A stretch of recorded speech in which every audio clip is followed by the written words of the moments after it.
Hi hello welcome once again welcome back to our MBC channel. நேற்று Bigg Boss day 5 review பார்க்கறதுக்கு முன்னாடி நேற்று ஒரு தரமான சம்பவம் நடந்துச்சுங்க நம்ம திருச்சியில்.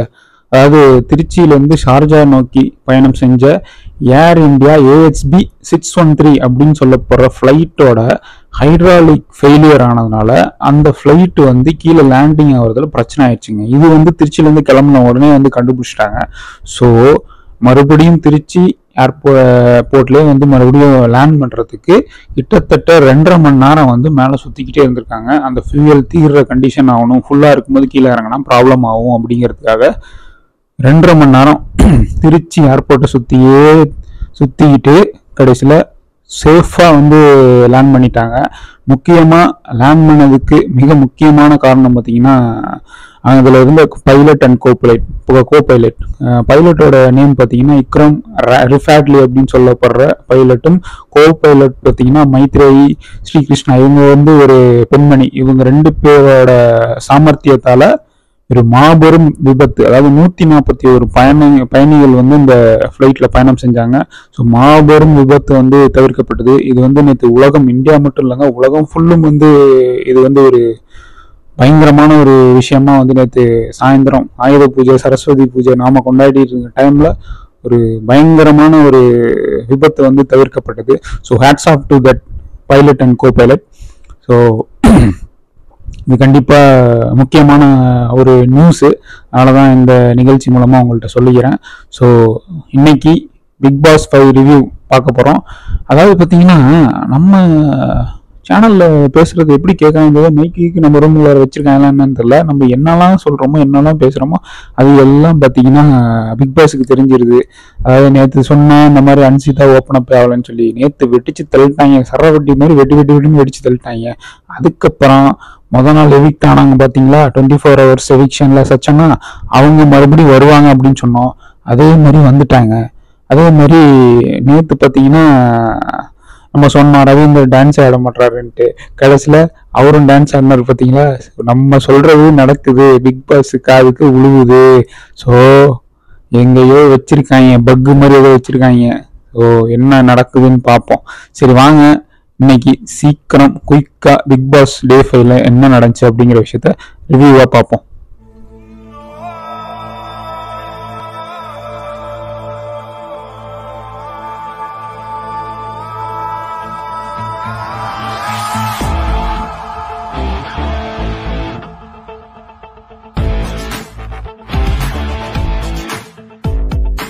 பிக் பாஸ் டே 5 நேற்று பார்த்தீங்கன்னா, டே 5 பார்த்தீங்கன்னா மக்கா மிஷி பாட்டோட ஸ்டார்ட் ஆகுதுங்க.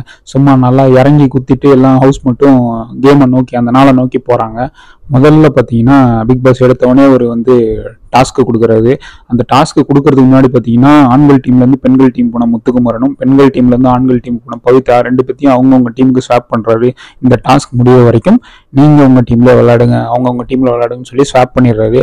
அது என்ன டாஸ்க்குன்னு பார்த்தீங்கன்னா நாமினேஷன் ஃப்ரீ பாஸ் டாஸ்க்கு. ஏதாவது ஒரு பிளேயரோட கேரக்டர் என்னென்னமோ சொன்னாங்க, கேரக்டர், கேமு, ஸ்ட்ராட்டஜி இதெல்லாம் வச்சு யார் இதில் சிறந்தவங்க அவங்கள தன்னைத்தானே அவங்களுக்கு வாதாடி அந்த ஃப்ரீ பாஸை பெற்றுக்கொள்ளுமாறு ஒரு டாஸ்க் வைக்கிறாரு பிக் பாஸ். ஸோ உடனே எல்லாம் ரூமுக்கு போயிட்டு அவங்கவுங்க வீட்டுக்கு போய், அதாவது ஆண்கள் வீட்டில் போய் ஆண்கள் டிஸ்கஸ் பண்ணுறாங்க. அதே மாதிரி பெண்கள் வீட்டுக்கு போய் பெண்கள் டிஸ்கஸ் பண்ணுறாங்க. அதே மாதிரி பெண்கள் டிஸ்கஸ் பண்ணும்போது எந்த ஒரு மாற்றமும் கிடையாதுங்க.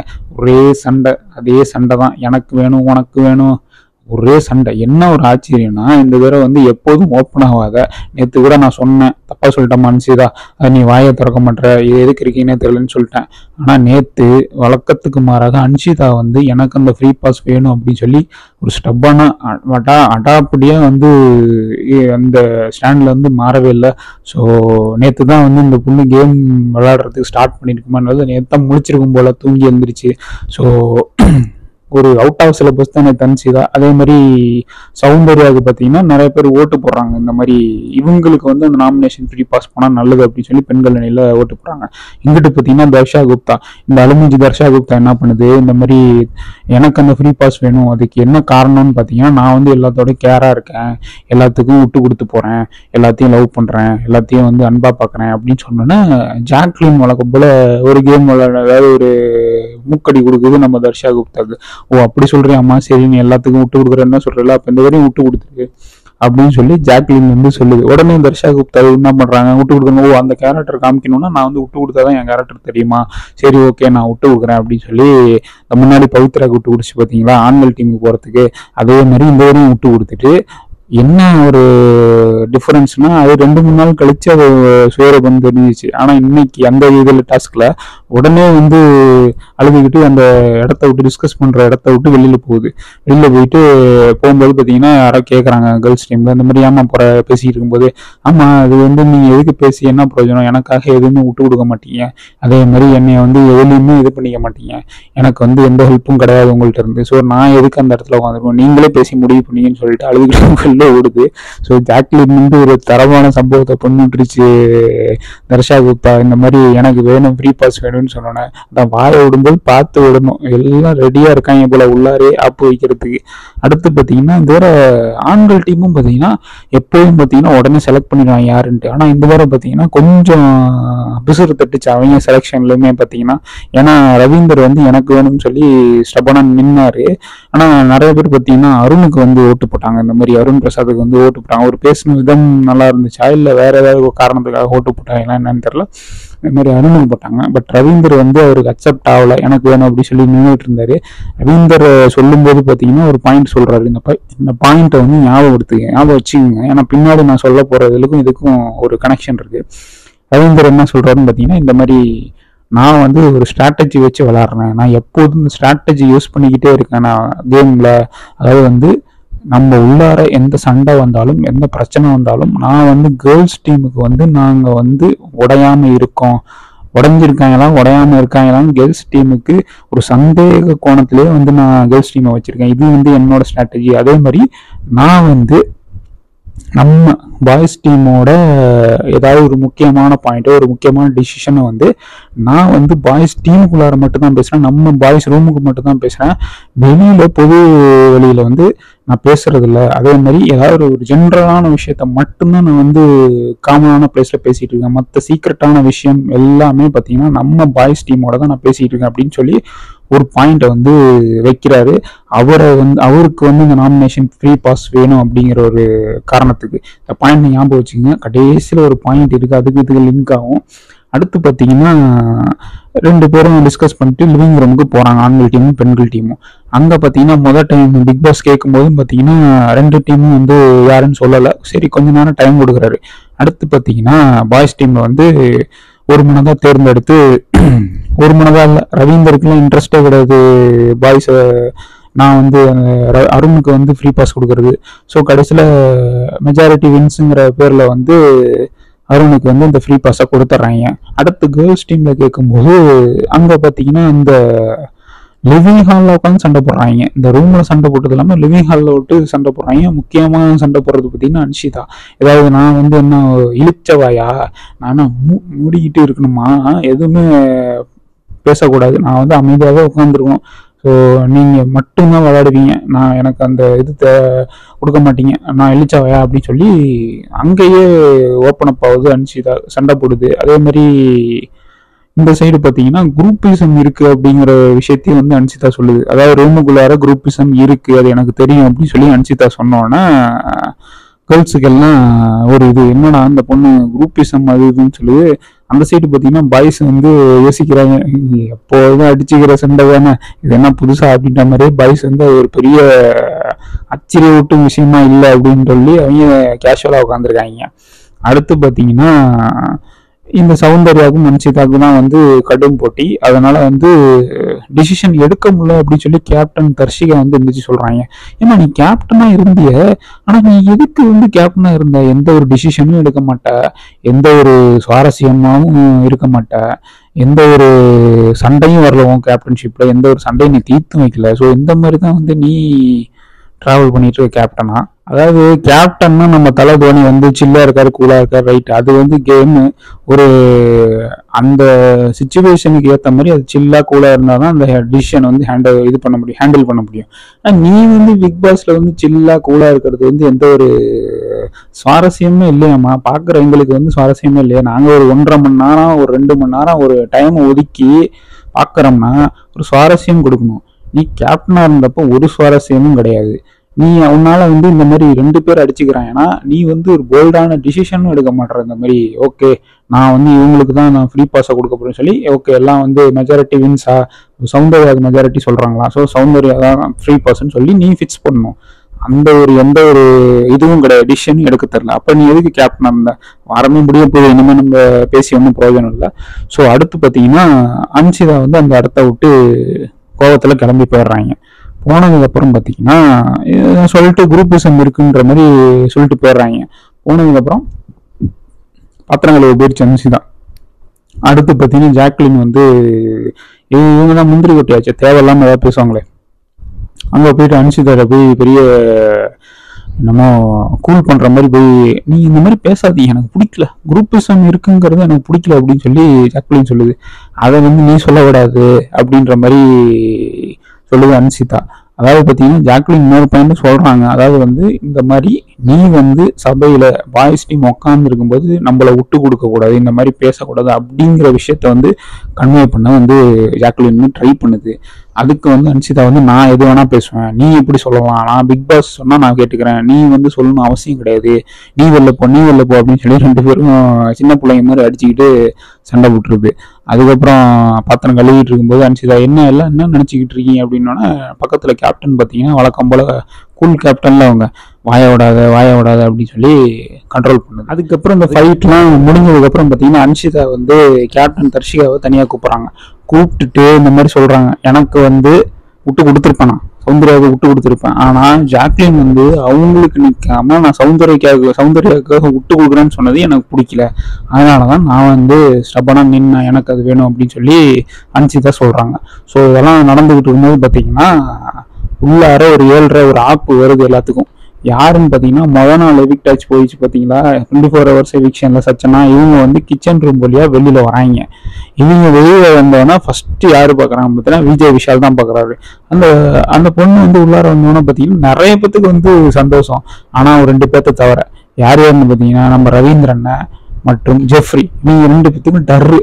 அது ரவீந்திரன் அம்மா புருஷுக்கு இருக்காரு, அதெல்லாம் பயந்து பார்த்தாலே சிரிப்பா வருது. உடனே ஆஹா நம்ம ஸ்ட்ராட்டஜி எல்லாம் உள்ள உட்காந்து எல்லாம் பார்த்துட்டு உள்ளார வந்திருக்கும் போலடான்ட்டு ஒரு டர் அண்ணனுக்கு. அதே மாதிரி ஜெஃப்ரி பார்த்தீங்கன்னா அந்த பார்த்தீங்கன்னா கேர்ள்ஸ் டீம்ல வந்து க்ளோஸா இருக்கிற மாதிரி நடிச்சுக்கிட்டு இருக்காப்புல, அந்த ஸ்ட்ராட்டஜியும் வெளியில் தெரிஞ்சிருந்தோன்னு சொல்லி ஜெஃப்ரிக்கும் ஒரு பயம். அவனை பார்த்தீங்கன்னா இது வரைக்கும் காமிக்கிறான், ஏன் கீழே காமிச்சாங்கன்னா தெரியும், உச்சா போனது பிச்சா போனதெல்லாம் எல்லாமே தெரிஞ்சிருக்கும். அந்த அளவுக்கு 2 பேர் வந்து டர் ஆகுறாங்க. அதுக்கப்புறம் இந்த பொண்ணு என்ன பண்ணுது, எல்லாத்தையும் கூப்பிட்டு ஒன்னா வந்து ஒரு மீட்டிங் மாதிரி போடுது. மீட்டிங் போடுறப்ப என்ன சொல்லுதுன்னு பார்த்தீங்கன்னா, பாய்ஸ் சைடு பார்த்தீங்கன்னா இந்த மாதிரி லோ கண்டெஸ்ட் ரொம்ப வீக்கா கண்டென்ட் கொடுக்குறவங்க யாருன்னு பார்த்தீங்கன்னா ரஞ்சித், விஜய் விஷால் மற்றும் சத்யா, இவங்க 3 பேத்தையும் கம்பேர் பண்ணும்போது பார்த்தீங்கன்னா ரஞ்சித் வந்து கொஞ்சம் லோ கண்டென்ட்டா இருக்காரு. அந்த ரவீந்திரன் பண்ண அந்த பிராங்க் இல்லாட்டி சுத்தமா ஒரு கண்டென்ட் பண்ணியிருக்க மாட்டாரு. ஸோ கொஞ்சம் கண்டென்ட் கொடுக்க ட்ரை பண்ணுங்க அப்படின்னு சொல்லி சொல்றாப்புல. அடுத்து நம்ம ரவீந்திரன் என்ன பண்றாரு, இவர் பேசுறது ஒன்றும் புரிய மாட்டேது ரவீந்திரன். அதாவது ஃபர்ஸ்ட் எல்லாம் ஆரம்பத்துல புரிஞ்சு, இப்போ வந்து ஒரு விஷயம் சொல்றாருன்னா அப்படியே சுத்துறாரு, இப்படி வந்து மூக்க தொடராரு. ஆனா வந்து கண்மை ஆக மாட்டேது யாருக்குமே, அந்த அளவுக்கு ஒன்றும் புரிய மாட்டேது. இவர் என்ன பண்றாரு, அந்த சபையிலே பார்த்தீங்கன்னா உங்க கேர்ள்ஸ் டீம் தான் யாரு வீக்குன்னு சொல்லவே இல்லை அப்படின்னு சொன்னா, அந்த பொண்ணு வந்து நாங்க உள்ளார பேசிக்கிறோம்னா கேர்ள்ஸ் டீமை பத்தி நாங்க உள்ளார பேசிக்கிறோம், நான் வெளியில பேசல, உங்க ஸ்ட்ராட்டஜி எல்லாம் எனக்கு தெரியும் அப்படின்னு சொல்லி அந்த பொண்ணு வந்து சொல்லி நோஸ்கட் பண்ணுது ரவீந்திரனுக்கு. உடனே ரவீந்திரனுக்கு வந்து ஒரு சந்தோஷம், பாத்தியா நான் வந்து இந்த மாதிரி பாய்ஸ் டீம்ல சொல்லிக்கிட்டு இருக்கேன், யாரும் வந்து சபையில பேசாதீங்க, பாய்ஸ் ரூமுக்குள்ள மட்டும் பேசுங்கன்னு சொன்னேன்.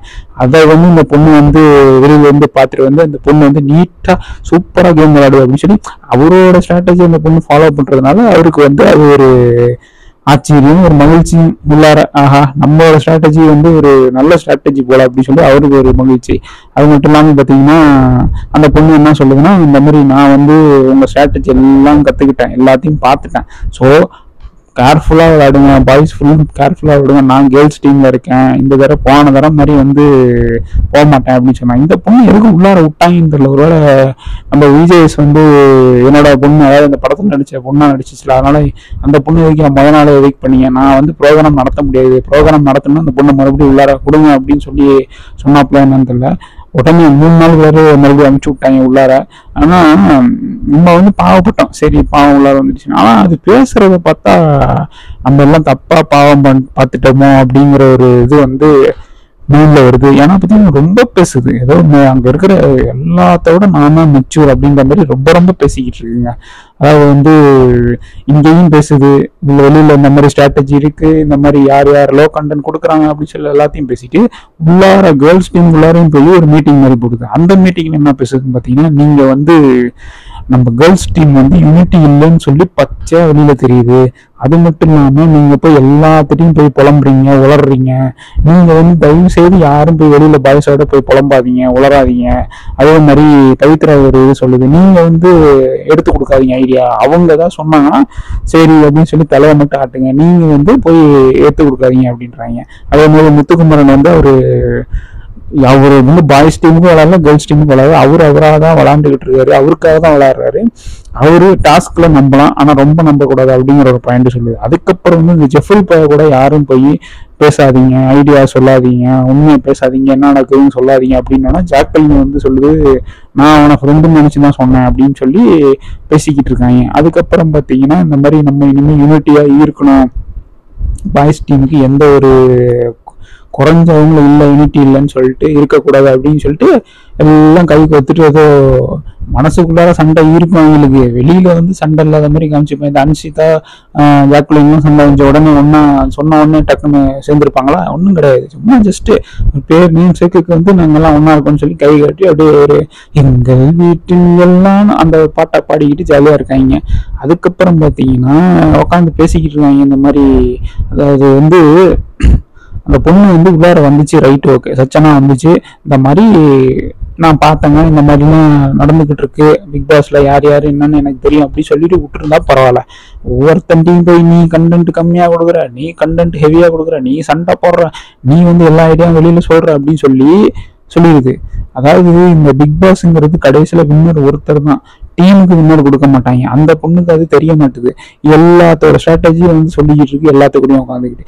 ஸோ இப்போ என்ன பண்ணுவாங்கன்னா அடுத்த நாமினேஷன்ல கண்டிப்பா பாய்ஸ் டீம்ல யோசிக்கவே மாட்டாங்க, எல்லாம் அந்த பிள்ளைக்கு தான் குத்துவாங்க. ஏன்னா அது எல்லாத்தோட ஸ்ட்ராட்டஜியும் பார்த்துட்டு வந்திருக்கோம், அதே மாதிரி கேம் பிளான் என்னன்னு பார்த்துட்டு வந்திருக்கோம். ஸோ அதை வந்து கண்டிப்பாக வெளியில் அனுப்பதான் எல்லாம் ட்ரை பண்ணேன். அந்த பொண்ணு வரும்போது சொல்லி இந்த மாதிரி நான் வந்து முன்ன மாதிரி இருக்க மாட்டேன், தெரியாதனமா வாய விட்டேன், வெளில போறேன், இனிமேல் நான் சொல்லவே மாட்டேன், வெளியில போக மாட்டேன்னு சொல்லுது. ஆனால் நீ இனிமேல் சொல்ல வேணாமா, அவங்களும் குத்தி எல்லாம் சொல்றாங்க. ஒன்னும் ஒன்லி மக்கள் மட்டும் அந்த ஓட்டை வச்சு மட்டும்தான் நீ இனிமேல் உள்ளார இருக்க போறேங்கிறது தெரியுது. ஆனால் ஹவுஸ் மேட் உள்ளார இருக்கிறவங்க எல்லாம் உன்னோட இனிமேல் கேர்ஃபுல்லாக தான் பார்த்து வாழ போறாங்கிறது நீ வந்து இத்தனை பாயிண்ட் சொன்னதுனால தெரியுது. அமைதியா வந்திருந்தா கூட எவ்வளவு பிரச்சனை வந்திருக்காது. நீ இவ்வளவு பாயிண்ட சொல்லிட்ட எல்லாத்துக்கும், இந்த மாதிரி ஸ்ட்ராட்டஜி விளையாடுறீங்க, இந்த மாதிரி கேம் பிளான் பண்றாங்க அது. ஸோ அவங்க எல்லாமே ரெடியா இருப்பாங்க உன்னை நாமினேட் பண்றதுக்கு. பாய்ஸ் டீம்ல மட்டும் கிடையாதுங்க, கேர்ள்ஸ் டீம்லயும் பாத்தீங்கன்னா உனக்கு நாமினேட் பண்றதுக்கு நிறைய பேர் காத்துக்கிட்டு இருக்காங்க. ஸோ நீ வெளியில போகணும்னு சொல்லவே வேணாம், அவனுங்களாவே உன்னை வெளியில அனுப்பிச்சு விட்டுறாங்க. அப்போ பாத்தீங்கன்னா இங்க நான் சொன்ன பார்த்தீங்கன்னா ஜெஃப்ரி அவன் பார்த்தீங்கன்னா சத்யாட்ட உட்காந்து பேசிக்கிட்டு இருக்காங்க. என்னடா ஜாக்குலின் மூஞ்சே சரியில்லை, ஒன்றா பேசிக்கிட்டு இருக்காங்க, அது வழக்கத்துக்குமா இல்லையே, வழக்கம் போல இல்லையே, ஒரு மாதிரி எனக்கு தெரியுது அப்படின்னு சொல்லி பயந்துகிட்டு இருக்கான். ஏன்னா ஜாக்லின்கிட்ட வந்து ஃப்ரெண்டா பழகிற மாதிரி ஃப்ரெண்டா தான் பழகினான். ஆனா வந்து கேர்ள்ஸ் டீம் என்ன நடக்குங்கிற விஷயங்கள் எல்லாம் ஜாக்லின் மூலமா தான் கறந்துகிட்டு இருக்காப்புல நம்ம ஜெஃப்ரி. இதை வந்து சொல்லிக்கிட்டு இருக்குமோ அப்படின்னு சொல்லி அவனுக்கு ஒரு டவுட்டு. இதுவும் பார்த்தீங்கன்னா ஜாக்லினும் பார்த்தீங்கன்னா உட்காந்து அங்கே பேசிட்டு இருக்கனால இவருக்கு வந்து ஒரு பயம் ஜெஃப்ரிக்கு, என்னடா வந்து பேச மாட்டேது அப்படின்னு சொல்லி. அப்போ வந்து அன்சிதாவும் சத்யாவும் என்ன சொல்றாங்க, நீ வந்து தப்பு பண்ணலான்னு தெரியுதுல, அப்புறம் எதுக்கு பயப்படுற, காலை தூக்கி போட்டு உட்காரு, அதே மாதிரி பேசிக்கிட்டு இருக்காங்க, வந்து உன்கிட்ட பேசும் கவலைப்படாத அப்படின்னு சத்யாவும் அன்சிதாவும் சொல்றாங்க. அதுக்கப்புறம் நீங்க பேசிக்கிட்டு இருக்கும்போது பாத்தீங்கன்னா நம்ம தீபக் உள்ளார வராப்புல வந்துட்டு இந்த மாதிரி எனக்கு புளி வேணும் அப்படின்னு சொல்றாரு. ஓ புளி தானே கொடுக்குறோம் அப்படின்னு சொன்னா, இந்த அன்னைக்கு கொடுத்தீங்க பாத்தீங்கன்னா அந்த மாதிரி புளியெல்லாம் கொடுக்குற, கம்மியெல்லாம் கொடுக்குற, எனக்கு நிறைய வேணும் அப்படின்னு சொல்றாரு. நிறைய வேணுமா அப்படின்னு சொல்லி கேட்டோன்னா டப்புன்னு தீபக் வந்து இந்த பாயிண்ட் எதுக்கு சொன்னாருன்னு தெரியல, இந்த பாயிண்ட் மறைச்சே வச்சிருந்துருக்கலாம், தெரியாதவங்க சொல்லிட்டாரான்னு தெரியல, இல்ல பஸ்ட் அவுட் ஆகி சொன்னாரான்னு தெரியல. இந்த மாதிரி எனக்கு தெரியாதா, நீங்க இதெல்லாம் எங்க பாய்ஸ் டீம் வந்து யூஸ் பண்றீங்க எனக்கு தெரியாதா அப்படின்னா ஜாக்லின் வந்து இதாகிடுச்சு. என்ன யூஸ் பண்றோம் சொல்லுங்க அப்படின்னா அவர் சொல்றாரு வரிசையா, தண்ணியை யூஸ் பண்றீங்க, ஜீரகம் யூஸ் பண்றீங்க, ஏன் சொல்றேன் கரம் மசாலா யூஸ் பண்றீங்க அப்படிங்கிறேன். ஏன்னா கரம் மசாலா வந்து திருட்டுத்தனமா வந்து ஜெஃப்ரிட்ட வாங்கி ஜாக்லின் அந்த சமைக்கிற இதில் வந்து போட்டுச்சு. அதை வந்து தீபக்கு எப்பரா தெரிஞ்சு அப்படின்னு சொல்லி ஒரு ஆச்சரியம் ஜாக்லினுக்கு. உடனே ஜாக்லின் என்ன பண்ணுது, சௌந்தர்யா பக்கத்துல சொல்லுது, இந்த மாதிரி பேசாம கரம் மசாலா போடாமே சமைச்சிருக்கலாம் அப்படின்னா, சௌந்தர்யா சாப்பிட்டீல பின்னாடி போச்சுல அப்படின்னு சொல்லி சொல்றப்ப ஜாக்லின் வந்து ஒரு திருன்னு முடிக்குது. எப்படா அந்த விஷயம் வெளியில போயிருக்கும் அப்படின்னு சொல்லிட்டு, கண்டிப்பா அது ஜெஃப்ரி தான் சொல்லியிருப்பான் அப்படிங்கிறதுக்காக அடுத்து ஜெஃப்ரிட்ட போய் கேட்க போகுது, இந்த மாதிரி எப்படி வந்து இது வந்து தெரிஞ்சு, எப்படி வந்து அவருக்கு தெரிஞ்சு இந்த மாதிரி நம்ம கரம் மசாலா நாங்கள் போட்டு யூஸ் பண்ணோம் அப்படின்னு சொன்னா, ஜெஃப்ரி என்ன பண்றான், நான் தான் சொன்னேன், ஆனா நான் சொன்னது வந்து யதார்த்தமா சொன்னது, இது வந்து ஒரு யதார்த்தமா நான் சொன்ன விஷயம் தான், ஆனா வந்து இதுல எந்த ஒரு கேமும் இல்லை அப்படின்னு சொல்லி சொல்றான். அது மட்டும் இல்லாம ஜாக்லின் என்ன சொல்றாங்க, நான் நம்பினேன் அப்படின்ற மாதிரி சொல்றப்ப இவன் வந்து என்ன பண்றான், நான் வந்து யார் நம்பிக்கையும் கெடுத்தது இல்லை, நீங்க அப்படி நினைச்சீங்கன்னா ரொம்ப சாரி அப்படின்னு சொல்லி ஜெஃப்ரி வந்து அவன் சைடை வந்து நியாயப்படுத்த ட்ரை பண்ண. சண்டை எல்லாம் முடிஞ்சதுக்கு அப்புறம் பாத்தீங்கன்னா பிக் பாஸ் வந்து எல்லாத்தையும் கூப்பிட்டு அசம்பிள் பண்ணி ஒரு டாஸ்க் வந்து கொடுக்குறாரு. இது என்ன டாஸ்க்னு பாத்தீங்கன்னா ரியல் அண்ட் ஃபேக். யாரு இந்த வீட்டுல வந்து ரியலா இருக்காங்க, யாரு இந்த வீட்டுல ஃபேக்கா இருக்காங்க அப்படின்னு சொல்லி கேக்குறாங்க. எல்லாம் வந்து அவனுக்கு தேவையான அவனுக்கு பிடிக்காத வந்து ரியல் ஃபேக் மாத்தி விட்டுறாங்க. இதுல வந்து பாத்தீங்கன்னா நான் எக்ஸ்பெக்ட் பண்ணது வந்து இந்த சச்சனா பொண்ணு வந்து வெளியில வந்து பார்த்துச்சு, இந்த பொண்ணு வந்து யாருக்கு வந்து ரியல் ஃபேக்கு கொடுக்க போகுதுன்னு பார்த்தோன்னா, ஃபேக்குங்கிற விஷயம் பார்த்தீங்கன்னா நம்ம ஜெஃப்ரிக்கு வந்து கொடுக்குது, இவன் வந்து ஃபேக்கு அப்படின்னு சொல்லி அவனுக்கு கொடுக்குது. அடுத்து ரியலுங்கிற விஷயம் பார்த்தீங்கன்னா சுனிதாக்கு கொடுக்குது. ஆனா இந்த இவர் கேட்டாரு பார்த்தீங்கன்னா, சபையில கேட்டாரு பார்த்தீங்களா ரவீந்தர், இந்த மாதிரி யாரு வந்து லேடிஸ்ல வந்து கேர்ள்ஸ்ல வந்து யார் வீக் அப்படின்னு கேட்கும்போது, நாங்க வந்து தனியா பேசிக்கிறோம் அப்படின்னு சொன்ன பொண்ணு அதுக்கப்புறம் பார்த்தீங்கன்னா கார்டன் ஏரியாவில் போய், அதாவது இந்த விஷயம் வந்து 1வது எபிசோட்ல வந்து டெலிகாஸ்ட் பண்ணல, ஆனா லைவ் பார்த்தவங்களுக்கு கண்டிப்பா அந்த விஷயம் தெரிஞ்சிருக்கும். கார்டன் ஏரியாவில் உட்காந்து இந்த மாதிரி ரவீந்தர் கேட்கிறாப்புல, ஃபோர்ஸா கேட்கிறாப்புல, இப்படியே கறந்துடணும் அப்படின்னு சொல்றதுக்காக இந்த விஷயத்த வந்து ரவீந்தர் வந்து சச்சனாட்ட கேட்கிறாப்புல, யார் வீக் கேர்ள்ஸ்ட சொல்லு அப்படின்னா, அந்த பொண்ணு வந்து சொல்லுது 3 பேரை சொல்லுது. யாருன்னு பாத்தீங்கன்னா அன்சிதா, சுனிதா அண்டு அவங்க பேர் என்ன சௌந்தர்யா, இவங்க 3 பேரையும் சொல்லுது. ஆனா இந்த ரியல் ஃபேக்ல பாத்தீங்கன்னா ரியல் போய் சுனிதாக்கு குத்துது. எதுக்கு வந்து ரியல் குத்து, அதாவது ரெண்டுத்துக்குமே கான்ட்ரவர்சி பாருங்க. இந்த சுனிதா வந்து வீக்கா இருக்காங்கிறது சொல்லுது, அதே மாதிரி வெளியில போவாங்கிறது சொல்லுது, ஆனா அவங்க ரியலா இருக்காங்கிறதும் சொல்லுது சுனிதாவை.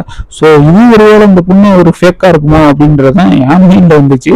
ஸோ ஆரம்பத்துல போன அந்த சச்சனா கிடையாது, நம்ம எல்லாம் படம் பார்த்திருப்போம், பாஷா படத்தை பார்த்திருப்போம், மாணிக்கமா இருந்து பாஷாவை மாறுறாரா, அதே மாதிரிதான் இந்த பொண்ணு மாணிக்கமா வெளில போயிட்டு இப்ப பாஷாவா உள்ளார வந்திருக்கு.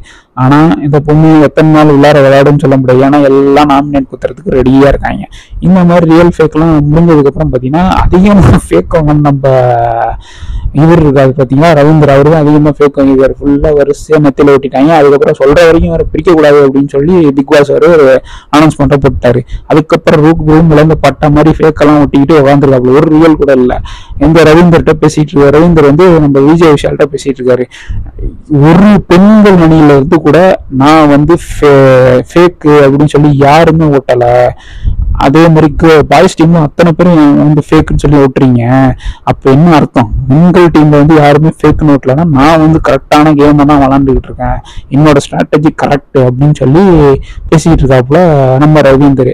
இவன் விஜய் விஷால் என்ன பண்றான், என்னடா இருந்தாலும் சும்மா நைன்ட்டு இதையே பேசிக்கிட்டு இருக்கான் அப்படின்னா, சரிண்ணா நீங்க சொல்றீங்க பாய்ஸ் டீம்கிட்ட இருந்து எந்த ஒரு இதுவும் வரக்கூடாது, கேர்ள்ஸ் டீமுக்கு போகக்கூடாது, பாய்ஸ் டீம் என்ன பிளான் பண்றோம் என்ன ஸ்ட்ராட்டஜி பண்றோம்னு சொல்லி கேர்ள்ஸ் டீமுக்கு போகக்கூடாது அப்படின்னு சொல்லி நீங்க சொல்றீங்க, புது வெளியில பேசக்கூடாதுன்னு சொல்றீங்க. நான் ஒரு கேள்வி கேட்கிறேன், நம்ம பிராங்க் பண்ணோம், அந்த பிராங்க் வந்து காரணம் வந்து ரஞ்சித் நாமினேஷன்ல இருக்காரு, அவருக்கு கண்டென்ட் கொடுக்கணும் அப்படிங்கிற ஒரு காரணத்தினாலதான் நாங்க வந்து பிராங்க் பண்ணோம்னு சொல்லி லேடிஸுக்கு அது கேர்ள்ஸுக்கு வந்து எப்படி அந்த விஷயம் போச்சு அப்படின்னு சொல்லி கேட்கிறாப்புல. அப்ப அவர் கேட்கும்போது பாத்தீங்கன்னா நம்ம நாட்டாம சச்சனை வர நிக்க வச்சு கேட்டுக்கிட்டு இருக்காங்க.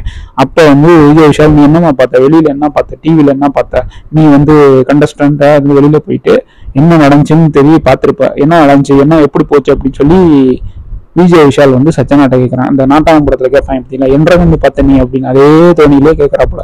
அப்ப சச்சனா என்ன சொல்றாங்க, இந்த விஷயம் வந்து எப்படி வெளியில தெரிஞ்சிச்சுன்னு பாத்தீங்கன்னா, அந்த பிராங்க் நடந்த உடனே பாத்தீங்கன்னா ரவீந்திரன் அவன் வந்து இந்த மாதிரி நாங்க ரஞ்சித்துக்கு கண்டென்ட் வந்து இல்ல, கம்மியா இருக்கு, அவர் நாமினேஷன்ல இருக்காரு, அதனாலதான் வந்து நாங்க வந்து இந்த பிராங்க் பண்ணோம் அப்படின்னு சொல்லி ரவீந்திரர் வந்து நம்ம ஜாக்லின்ட்டையும் நம்ம சௌந்தர்யாட்டையும் நம்ம சுனிதாட்டையும் நம்ம அன்சிதாட்டையும் சொன்ன மாதிரி இந்த பொண்ணு வந்து நான் பார்த்தேன் 100% அது உண்மை அப்படின்னு சொல்லி அடிச்சு வந்து சொல்லுது, ரவீந்தர் தான் சொன்னாரு அப்படின்னு சொல்லி இந்த பொண்ணு வந்து விஜய் விஷால்கிட்ட சொல்றாரு. உடனே விஜய் விஷாலுக்கு வந்து பொத்துக்கிட்டு கோவம் வந்துருச்சு. ஏன்னா நீங்க வந்து இந்த மாதிரி எந்த விஷயத்தையும் வெளியில சொல்லக்கூடாது, நம்ம கேம் பாய்ஸோட ஸ்ட்ராட்டஜி எதுவுமே வெளியில சொல்லக்கூடாது, கேம் வந்து பிளானை வந்து எதுவும் சொல்லக்கூடாது, ஆனா நீங்களே போய் சொல்லியிருக்கீங்க அப்படின்னோன்னா இவரு எதுக்கு டென்ஷன் ஆறான்னு தெரியல ரவீந்திரன். இந்த மாதிரி நான் வந்து சொல்லுவேன், அதெல்லாம் பேசாம நான் கேட்க முடியாது, போடா போடா அப்படிங்கிறாரு.